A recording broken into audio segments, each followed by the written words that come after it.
Welcome to The Introvert Sisters, the podcast by introverts for introverts, hosted by Sharon and Lisa, two INFJs with a lot to say.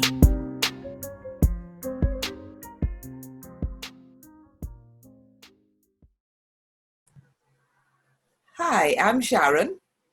And I'm Lisa. And together, we're the Introvert Sisters. Welcome to the podcast. Welcome back. Guys. Welcome back. So, guess what I'm going to say? Introverts uniting separately? Let's shoot the breeze? No. That wasn't what you were going to say? No. What were you I was going to say, wagwan. You and this Jamaican thing. Anyway. I was born there. I'm entitled. I am fully entitled. That's fine. I mean, you have much beyond that. The birth certificate to prove it. I do indeed. So, wagwan indeed. Wagwan indeed. All right. So, yes. And now that we have that out of the way, let's jump into our first segment, Introverts Uniting Separately. As I was saying earlier. Like you said. Ooh, okay. Ooh. So, right. wagwan. Really now. What's been happening for you in the last few weeks? How are you coping with 2020? Because 2020 continues to give and to take, boy. It's given, but it's taken a lot. Yes. It's taken a lot, and it's taking a lot to get through what it's taken from us. Yes, absolutely. Yeah, I mean, and you and I had actually mentioned this, I think, on one of our very early episodes, maybe in season 1, that, when we globally look back on 2020, we're going to see a spike in mental health issues because it's just been extremely likely. Yeah, it's just been what everybody's going through is, unprecedented for our generation, or various generations in this time. And it's hard to cope. I mean, it's like there's a pandemic, there's the anti-racism movement, movement, revolution, right? The second civil rights movement, as I like to call it. Yes. Oh, I like that, because that's actually accurate. I don't think that I actually originated that phrase. I think I saw it somewhere, but it seemed so apt. It is very apt. There's that going on. There's, like on a macro scale, the joblessness and, all of that. And then, the people that seem to not understand science and how masks work. But, Yeah. We've talked about that before, I was just going to say, I think I dropped that into every episode. Because you still can't believe it, right? I don't understand. And then there's, the death of Jacob Blake, the death of Chadwick Boseman. Right. It's all mentally and emotionally exhausting. It's a lot, and on a micro scale, both of us, most people out there, we've dealt with loss of income, either entirely or partially. Yeah. Right. And then you and I have been doing a lot of anti-racism work with our writing. Mm-hmm. And so there's a lot going on. And so how have you been coping with it, sis? What is getting you through this? Well, speaking of anti-racism writing, that is one of the methods, I suppose, that I'm using to cope. Now, that's not how it didn't start out as a coping mechanism. I was just like, oh, y'all are not going to get away with it. You feel strongly about it. You feel passionately about. Got to talk about some stuff, right? And so, I had all of these thoughts and opinions, as you well know, about everything. And so I've been writing, among other things, about, race issues, a little bit of gender issues, and, where they intersect. So I've been coping by writing, both on my blog and on LinkedIn. But I realized after a while that I needed a little time out, because what happened to me, let me tell you the thing. I mean, everything we just mentioned, then because again, joblessness, I've been interviewing. I came close to getting 3 jobs in 1 week. I came close to getting 3 jobs, didn't get any. So that was hard. Mm-hmm. That was very, very hard. And then, like I said, writing on my blog daily, posting on LinkedIn, doing social media for us. Mm-hmm. Then you got censored. There was that whole thing, but I won't jump too far into that because, that's your thing to talk about. Then there was Jacob Blake, and I think I went into a little bit of overwhelm and shock almost. And I realized, at least take a break. Yeah. So that's how I've been coping, is by writing, but right now writing a little bit less. Okay. Tending a little bit more to self-care. I take slightly shorter walks with my dog, so I don't tax myself too much physically, because even with him, like, I was walking 2 hours a day. Mm-hmm. So now I'm like, no, can't do that right now. I'm exhausted. I have this, I think my immune system is not at its highest point, shall we say? Okay. Right. So just feeling unwell. So yeah, just doing less, writing a little bit less, just making sure, especially on Sundays, to do some face masks, and, I don't know, soak my feet, and definitely binge watching some Netflix, and listening to meditation music, and just, even completely unplugging from time to time, because, you cannot pour from an empty cup, right? So rest is part of the revolution. That's what I've decided for me. The revolution. I love it. Yes. I love it. Yeah. I love it. So that's what's been going on, and how I've been coping. So what about you? Like, what? Because I know you have a lot. Oh my gosh. Okay. I don't know how you do it. Yeah. Yeah. So, like everybody else, I saw an income slump, and then all of a sudden the clients come back. So, so now, that was a blessing, but Yeah, of course. it still means a lot of work and readjusting to a normal schedule, which I had not had for a couple of months. Right. Then a friend had invited me to Medium, so I started writing more there. And like you, I suddenly got to the point where I had to do this anti-racism writing. Mm-hmm. And so... Like in your spirit, you mean? Yes. Yeah. It's like it had to come out. And then, I got censored on Facebook. Now, again, I don't know that this was personal. I think this happens to a number of Black and BIPOC voices. Right. One particular article that I wrote about the experience of being the only Black person in an office, that seems to have raised the ire of the Facebook algorithmic gods. Yeah. And so somebody started. So question. So you don't think that somebody reported you, or you think it was just the algorithm? No. I think a number of things went on, because I've seen 3 different messages. One of them was terms of service violation. One was URL has been blocked. One that it had been reported. So yeah, I think somebody took exception to something. Right. Don't know what. Right. Reported it. And then possibly it more than one cascaded. person, and it cascaded. But then, I have awesome friends and sister started an anti-suppression campaign. I became a hashtag. Boost Sharon, amplify Sharon for 24, 48 hours. And so the upshot of that was that the article got seen by far more people than it would have otherwise, Listen, whether you believe in God or not, right? That's a strong case. That's a clear example of God don't like ugly. Right? Because it's like they tried to silence you, and look, you bloomed. You got a bigger audience. Okay, so then related to that, I thought, okay, because other people were reporting similar things on LinkedIn. I said, okay, enough of this. I'm starting my own anti-racism newsletter, which I did. Still growing. How long did that take you? Because it seemed to me from the outside looking in, like you're always like this.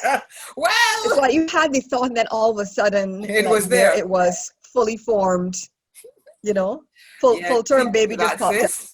is to choose easy tools. The secret is to choose easy tools. So I had done a little bit of research.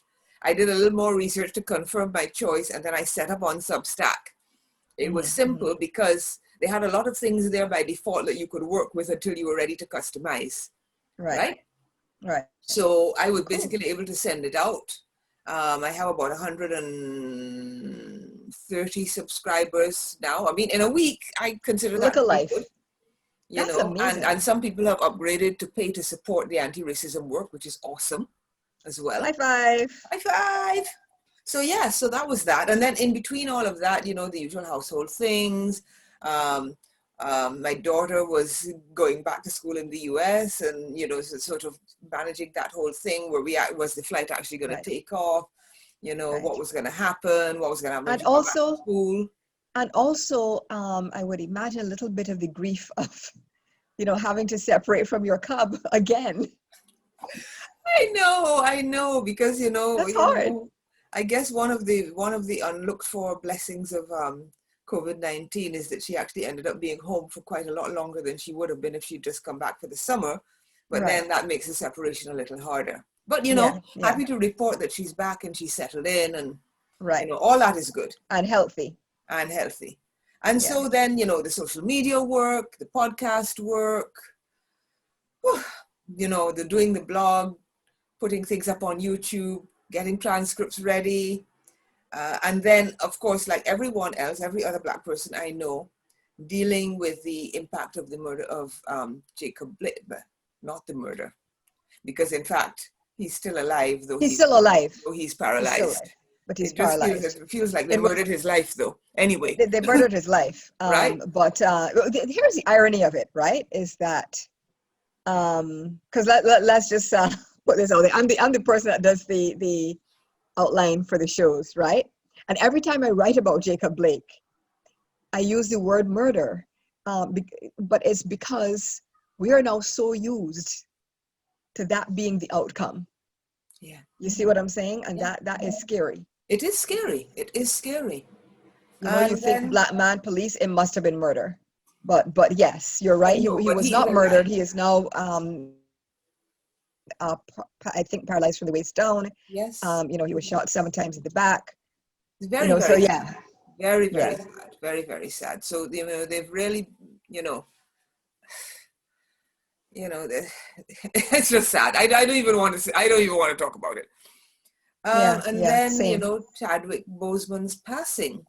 Right. So then, in order to recover from all that, I go to my usual fallbacks, which is reading, right? Watching some entertaining but light programs, hopefully, and going to the beach and just having a swim. Oh, that's nice. Maybe even not swimming, just soaking in the water. Right. So that's soak all the stress away. As my self-care routine, right? Yeah, because it's important to incorporate that self-care. It's very, very important to do that, because otherwise, you know, you risk burning out and not being able to achieve the goals that you want to achieve. You know, and it seems to me like, you know, you feel like you are walking in your purpose now, you know, and so to be able to continue that work, you need to rest so that you can. It is true, and I've actually seen a lot of people doing this kind of work say much the same, because, you know, we're in September, right? George Floyd was murdered in June, if I'm not mistaken. Right. So it has been 3 months of renewed focus on these inequities and 3 months of fighting daily anti-racism battles. And people are tired. And that's only 3 months out of our lifetimes, out of centuries, right? But people are tired. So we need... It's felt the entire year. It's just been this, you know, one unrelenting blow after another. So you need to prioritize that self-care. Yeah. You know, and, you know, like you said, you know, it's, for some reason, which we will talk about shortly, the passing of Chadwick Boseman particularly, it was like, there's all this stuff going on, And then that happened. Yeah. And every Black person that I know went into a tailspin. Yeah. Every Black person that I know, like his death hit everyone hard. So with that, why don't we jump into our main topic, which is celebrating and mourning Chadwick Boseman. Yeah, let's get it started. So, do you remember? This is one of those things like when Michael Jackson passed or something. Like I still remember exactly where I was when it happened. So, do you remember where you were and how you felt when you first heard about Chad? I call him Chad. Well, okay, so here's the Yeah. funny thing, or not so funny thing. I was actually in bed because I sometimes do a late night scroll just before I go to sleep. And I saw this and I thought that's got to be a joke, right?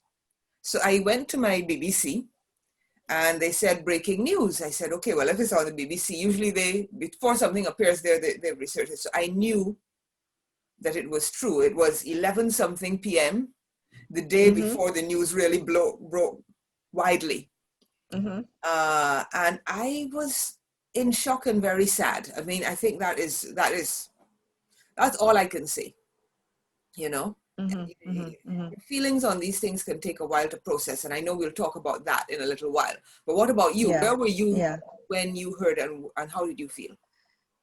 I was but a few feet away on my couch, and where I spent so much time. But I don't even, I've forgotten what I was scrolling through. Might have been Facebook. I don't remember exactly, but it was a page that it might have been CNN. An outlet that you could actually believe, okay, this could actually be true. But I saw it, and I literally went, it was like if we've all used this expression, oh, it felt like a punch in the gut, and you don't really know unless you've been in a fight what a punch in the gut feels like. But I was like, oh, this is what a punch in the gut feels like, because all the air left my body for a minute. Yes. Yes. And I then scurried to different outlets to see, okay, to sort of do some double checking and fact checking, right? And then I felt this overwhelming sadness. I felt a little bit of irritation at 2020. Because I'm like 2020, you are just undefeated. What? Yeah. And so yeah, I just felt like this, the initial disbelief, and then the grief, I guess, set in immediately. So why do you think, because we both talked about feeling almost like instant grief, or why do you think it hit you so hard? I think, this is something that it might be hard for our white listeners to understand in a sense. But let me just say that even growing up in a Black majority country, and for people who didn't, seeing people who looked like me on screen, who represented the regality of our African ancestry, seeing people who were strong and proud and powerful, seeing people who had not been enslaved, the whole world of Black Panther. All right, I'm about to pass the collection plate here, girl, because you're preaching. Yes. The whole world of Black Panther represented that mythical but very desirable alternate reality. Yeah. Chadwick Boseman was the embodiment of that. He spoke with an African accent. He spoke African languages. He was a leader who did not bow to others. He was strong in his power. And our ancestors were like that. Oh, of course. Colonization and enslavement. And there have always been those figures that have risen above circumstances to provide that leadership. But he was a modern day example of that. He was someone who our children could look at, and grandchildren, and say, oh, I can be a superhero too. Now, I don't know about Yes. you, but I didn't have that as a child. There were no superheroes that looked like me. No. Okay, so two things. No, there were no superheroes that looked like us, but I feel that because we grew up in a majority Black country and culture, Wakanda was not entirely how I felt. Is that Wakanda was not entirely foreign to me, right? Okay. That's how I felt. Yeah. Because I had grown up with, I mean, if you go through your friend circle, right? Friends and acquaintances, shall we say, right? Yeah. Who is not, doctor, lawyer, engineer, scientist, prime minister. I knew I didn't even throw that one in. No, but I'm just saying Yes. because it has to be said, because it's a different reality than if you grow up in a culture and a country where that's not even possible. That is and was not possible in the US, did not happen until 8 years ago. But this was, so for me, it was more what I grew up with, but taken to its highest possible height. because I believe that I grew up surrounded by high achievers. That's what I believe. Yes. And that's what I experienced. But Wakanda, of course, was on a different level. Yeah. And so I felt that loss. I remember going to the movie, dressed in my, my highest head wrap, looking like I was also a member of the cast. And people were like, oh, you're going to see Black Panther? Yes, I am. Yes, I am. Oh, that was a trip. Wakanda salutes everywhere. What I would say is, while I partly agree with you on that from the point of view of our social circle, I was talking more in terms of media representation, in terms of the programs that we watch, films that we watch. Because even growing up in a Black majority culture, I didn't see very many people that looked like me in strong, powerful roles. I agree, 100%. Right. Okay, in terms of media representation, I completely agree with you. There, I mean, we weren't there, and and that creates its own issues. So, there are a lot of in our generation, even again up until Black Panther, you don't see yourself, and therefore, you don't think of yourself. You if you don't see what is possible, you can't even dream that big. Yes. Right. And so one of the dreams that a lot of people of color have, especially young Black boys, is, I want to be in the NBA, or I want to, play sports or whatever, because that is what is shown to them. Yes. There's nothing wrong with it. No. But if that is the only option that's shown to them, that's an issue. So I agree with you that Black Panther helped open a whole nother universe of possibilities. Absolutely. And it's that tradition of opening doors. We have had our standout Black actors. We had our Sidney Poitier, we had our Denzel Washington, still with us, but and then so then you have Chadwick. The torch. And the torch has passed. It feels like, okay, we weren't ready for that torch to be dropped just yet. You know what I mean? Yeah. And so it was a lot. It was like losing a much beloved king. Yeah, it felt like we genuinely had a ruler, and I think anybody who watched the film, certainly, like you took that into your heart, and it became part of your DNA and part of your being. Like, yes, this is who I am. This is who we are, and he is in fact my ruler. Yes. And he is in fact my ruler. And so it felt like, all these I don't know, Henry VIII, whatever, all those movies that you see, and they say the king is dead, long live the king, right? And it felt like that kind of a moment. Yes. It felt like he really was our ruler in real life, and that he had been snatched from us. He had been stolen from us by cancer, as it turned out. And it felt unjust. It felt like, oh my gosh, they just don't want to let us have nice things. You know, if you And understand what also, I'm saying. the more that we learn about him and what was going on around behind the scenes, you realize that he has done some of his strongest work at the time when he was going Yes. through the greatest suffering. Yes. Okay. Yes. And we're not glorifying that in the sense that you're saying everybody has to do it. But No, I think no. we are respecting the fact that he was able to do it and to provide such a strong role model. And he seemed to be focused. Obviously, he knew what was going on, right? Yes. And he seemed to be focused on legacy. He chose his roles very, very, very carefully. And yeah, if you look at it, every role that I'm aware of, at least, he plays some kind of a noble leader in one form or the other. Someone said the other day, listen, for your next Black History class, just watch all the films that Chadwick Boseman did. That's it. Right. That's it. And he was making sure overturned that narrative. He overturned the narrative. Overturned that narrative that Mm-hmm. is common about Black people and about Black men in particular, Mm-hmm. about them being thuggish, about Yes. them being all criminals.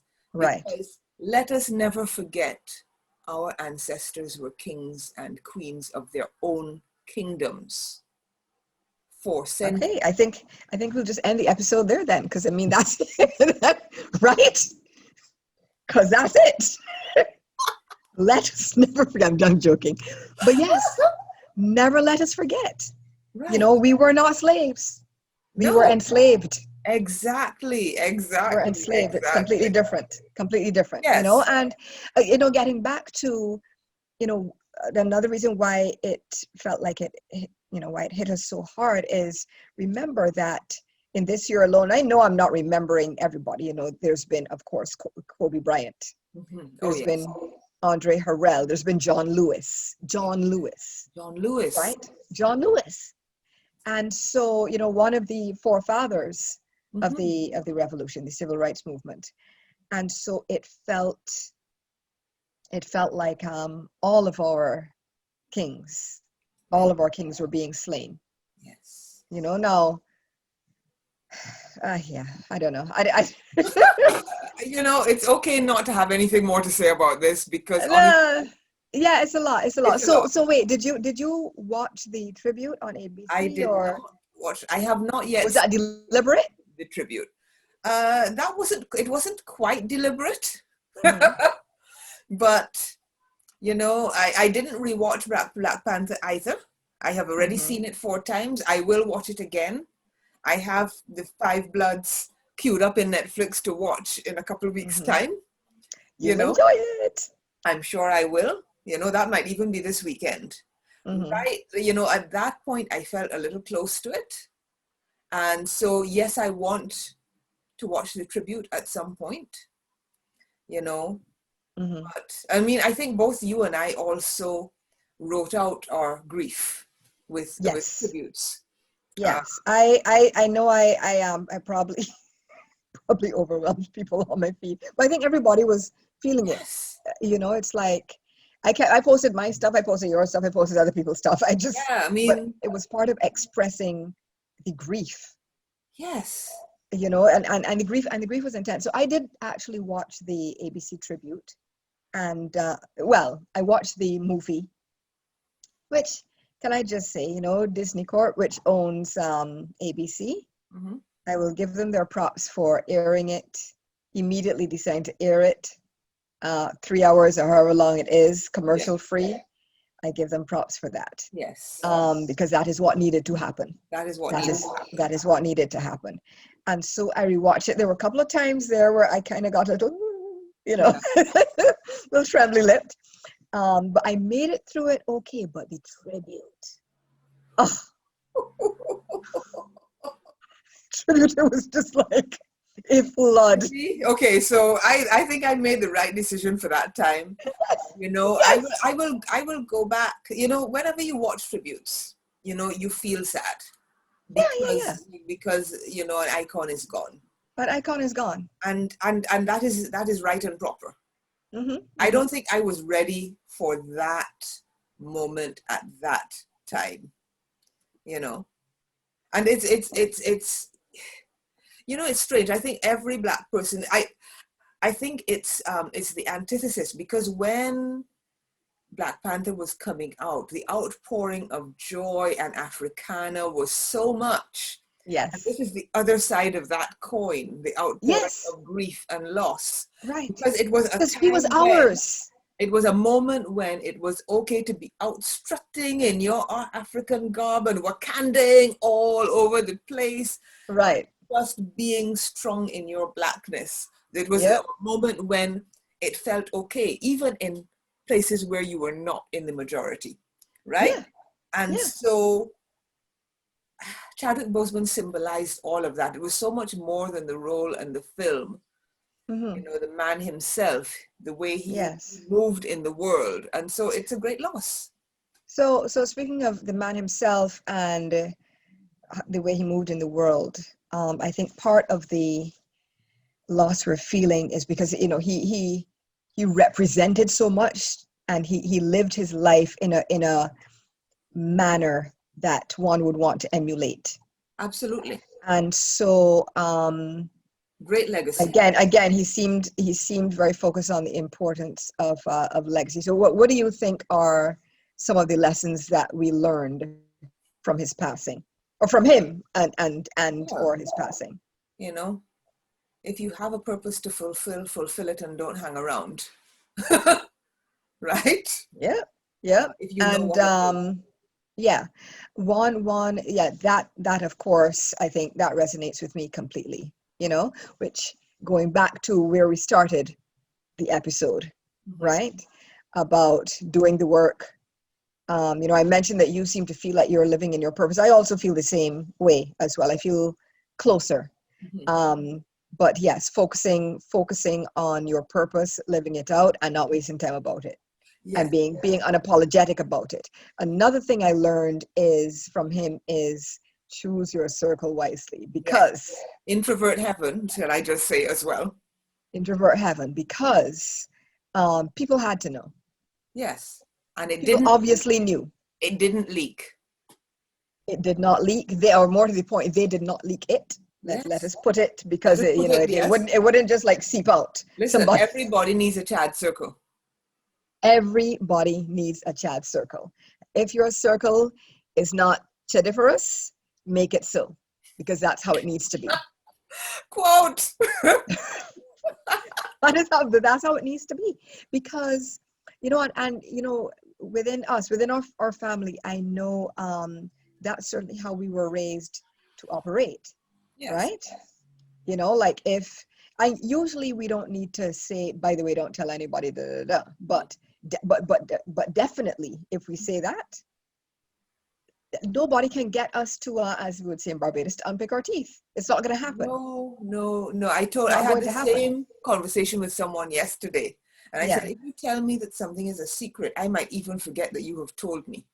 Yeah. That is how tightly that will be locked. Yep. You're going to have to remind me and give me the secret code for us to start talking about it, because I will not be mentioning it to anyone. I'm not even coming back to talk to you about it. Exactly. You know, and so there were a lot of lessons about, especially since, now bear in mind, there's this thing where people believe that, you know, they're owed all of the lifeblood of every public figure. Yes. Right? Which is not the case. You know, they are entitled, they are human beings, they're entitled to privacy, they're entitled to hold some things and experiences close. And but there's also this thing in general life with people who are not celebrities, where, you know, like if it's not on social media, did it even really happen? Right? Which I think is can be a toxic mindset. And so again, knowing that, because, you know, it was 4 years he would have had, you know, birthdays and anniversaries and celebrations and disappointments and all that stuff. But he did not feel that he had to communicate every single heartbeat, which did not make it what he was going through and experiencing any less real. And I think there's a lot to learn from that. That a lot of people could learn. Of course, from a medical point of view, get checked, have your checkups, make sure that you're looking Yep. after your health, right? Yeah. And the one that I always, I believe in strongly, as you say, give people their flowers when they are living. Yeah. Okay. Tell people that you love them, tell them that they care, tell them how much they mean to you.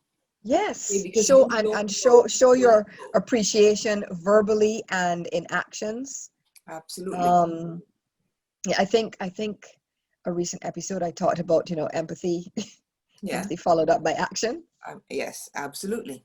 So all of that is tied into this. But yes, give people their flowers while they are living. Do not wait until, they have passed, and then, you haven't spoken to them in 10 years. All of a sudden you show up at a funeral and you crying the hardest. No. Speaking of which, one of the stories that I have always liked about Chadwick Boseman is that he tells the story of, or he told the story of how Denzel Washington made it possible for him to go to film school. I think it was. Yes, thanks for remembering that, because I wanted us to talk about that. Right. And he said, without you, there would be no Black Panther. Yeah. That's how he put it, because he needed this financial assistance in order to take that step, which eventually led to it. And so this whole sense of community, of helping each other, of support, rising on the shoulders, of your ancestors, Mm-hmm. it's Denzel is a living ancestor for him. Exactly. Right. Exactly. And so, I mean, not only is that sort of woven into the Black Panther mythos, but it is also part of life. It is, it is about us helping each other to rise. Yes. Somebody else says, and I can't remember who quoted it, a famous woman, activist or writer, when I shattered the glass ceiling, I'm reaching back my hand to pull my sisters up with me. Oh, absolutely. I love that. Who said it? We'll have to find it. Yeah. And so I think that is what Denzel did for Chadwick. That is what Chadwick has done with his legacy, and that is why we honor him. That's why we honor him. I mean, he just I feel like a big light was snuffed out. But we have to take the lessons that we have learned, because we are from him. We are still here. We still each individually have our purpose. We still each individually have our own light that we must carry. Like Queen's College, right? For her lux, right? The light is being carried, and so that's what we should do to continue to honor him. Absolutely. And I feel. Because I knew him so well, but I feel like if that's what he would want. Yes. Right? Absolutely. Yeah. And I think that is a fitting note for us to wrap up. Okay, so Chadwick, rest in power. Wakanda forever. Wakanda forever. Yes. And we will see you on the next episode. Bye, guys. Bye.